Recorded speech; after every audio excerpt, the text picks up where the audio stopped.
Philosopher and scientist, Sir Isaac Newton. His life spent pondering the mysteries of the universe. The scientist is no stranger to despair in his endless quest for fresh ideas, new solutions. And inspiration doesn't grow on trees. Or does it?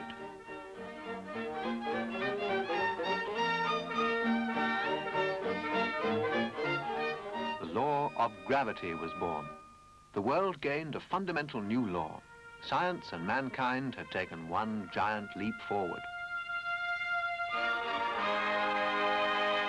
So much for gravity, but what Newton failed to realize was the shock to the apple. It was badly bruised, and bruised apples are bad business. With any perishable commodity, great care is taken to get the goods to the customer in the best possible condition.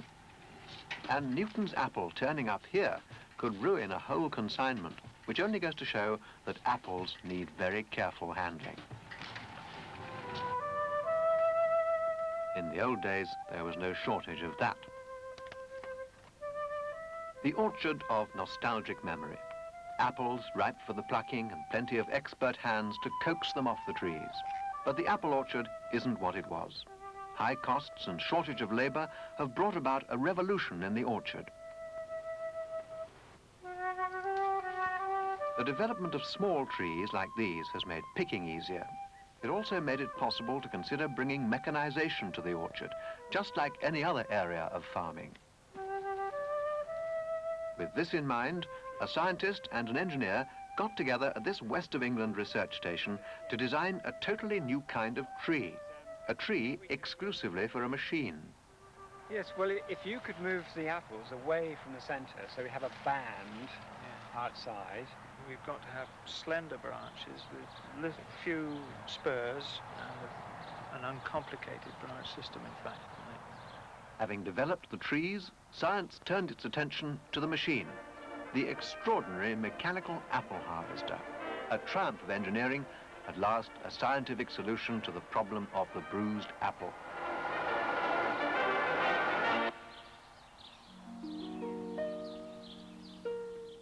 The main challenge for the engineer was to imitate this, the gentle action of the human machine. So not 10, but 350 soft rubber-coated fingers coaxing the fruit expertly off the trees. 2 years of trial and error produced the final prototype, a diesel-powered machine with 2 angled conveyors that straddle the long fruit wall. Machine fingers reach out to branches, gently but relentlessly combing upwards through the tree. At the moment of picking, the finger moves vertically up, but not along, a little like the arrested motion of the caterpillar tracks of a tank.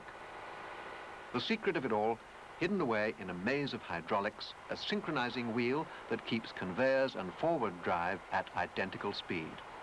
That's why those fingers never miss a single branch. And even at the collecting stage, science has contrived a way of making sure that no apple drops more than a cushioned inch or so.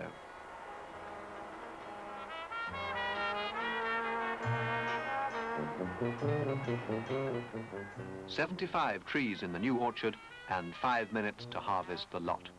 From Newton's successors, a machine and a tree purpose-built for each other. A machine as gentle as any pair of hands. Two powder coxes here. Feed here or take away. And back at the marketplace, not a bruise in sight. That should keep the customers happy.